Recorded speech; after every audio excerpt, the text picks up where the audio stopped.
Come on, somebody got something. We've been all in it today.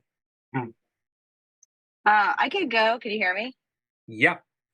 I'm driving. Sorry. I think everyone's last minute stuff before they leave for FounderCon. Um, Ryan, I'm sorry. I'm driving and I'd be all over the place like Blair Witching you guys, so I don't want to turn my camera on. Brian, you did. I mean, what you said, I completely empathize, and it speaks so much to my heart because when I first ran my first half marathon a long time ago, when I first got into running, that was before kids. Some of the stuff that you were saying, it just spoke to my heart, and like kind of the same things that happened to me. And I felt that like I had a guardian angel on the race with me, and just the things that you kind of mentally and emotionally process through in that place of doing something so physically taxing. So I just thought that's a beautiful testimony, and I'm really grateful that I jumped on and just was just in receive mode listening to that. So that blessed my heart.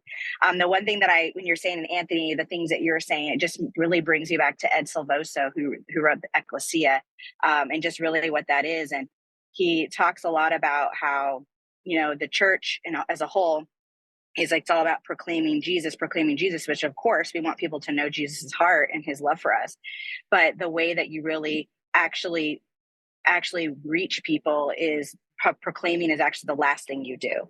And he says you bless them, you fellowship with them, you minister to them, and then you proclaim Jesus. And it's because it's the relational aspect, right? And so when you bless people, then they've seen your heart, and they want to fellowship with you. And then now you're fellowshipping like your job, and like all of us, if we're in marketplace ministry or business or whatever, they can see who you are and your character, and there's trust that's built. And then that's when you really can minister and just live out the principles of the kingdom. And then when it's time to talk about Jesus, they're ready to receive it. And the thing that he says in his book, which I love, and I can speak from my personal experience, when it's come to that place, it's actually not hard at all to tell them about Jesus, because at that point they're like, I already feel him through the time I've spent with you.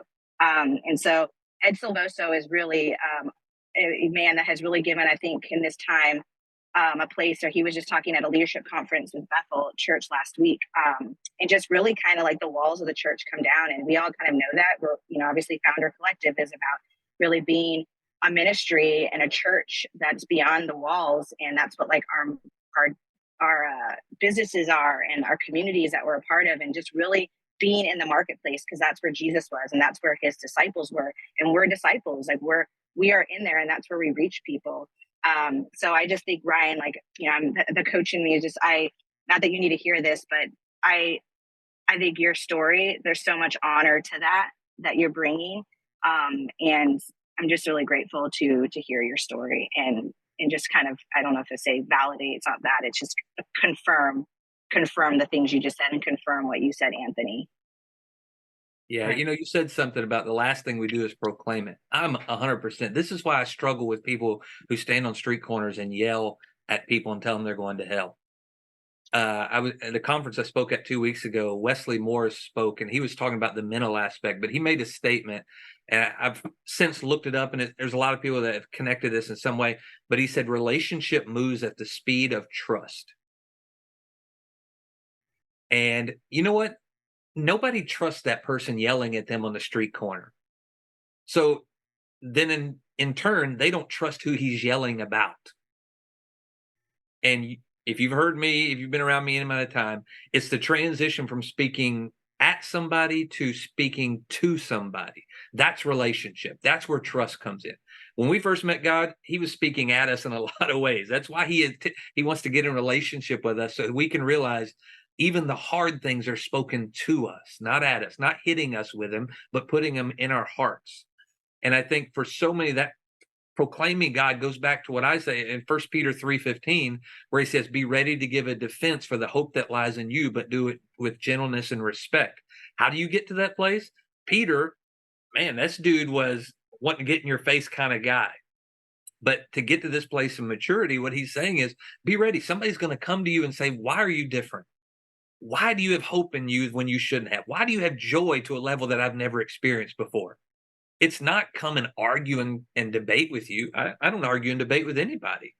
I want to position you through conversation to a place where you can trust my testimony.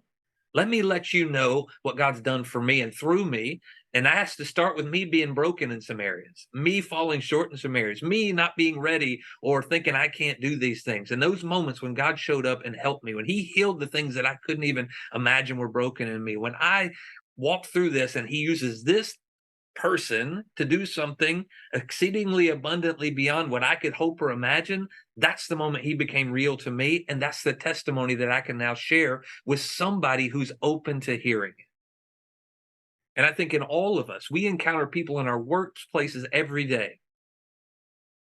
What are we doing to really open up a testimony to them, to God? You don't have to, and this is my always going to be my struggle with. Well, I don't serve people who are not Christians. Wow, we don't know, but we see this. This happens in Christian businesses, Christian business owners. Well, I'm not going to serve this person because they don't believe like I do. You know what? You just closed the door for somebody to experience Jesus in you.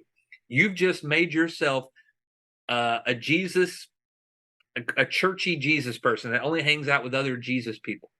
I love being around people who don't believe.